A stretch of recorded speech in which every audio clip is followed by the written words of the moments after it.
नमस्कार। आज आपण मानक पई गोटे स्वरचित कवितार भेटी जो कवितार शीर्षक है घर ज्वाई। घर ज्वाई कहले समस्ते बुझीपे तेणु से घर ज्वाई पर मोर लिखित कविताटी चलतु शुणा। स्त्री प्रेमे अंध अज्ञ पुरुष सबु संस्कार को भूली ससुरालय आसक्ति जमाए मान महत्व को जानी। बापा माँ त्याग बलिदान कथा सबुता आगरे तुच्छ। बापा माँ त्याग बलिदान कथा सबुता आगरे तुच्छ।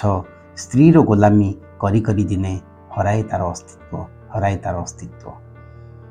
नुआ नुआ सबू भल लगे सिना संपर्के पड़ई छिटा। नुआ नुआ सबू भल लगे सिना संपर्के पड़ई छिटा। नेड़ी पानी कहू निकु बही गले संसार लागई पिता। समालोचनार शिकार हुअंती सही हुएनी से व्यथा। श्वशुर घरे जोई भौणी घरे भाई कुकुर ठारू निर्लठा। धन्यवाद।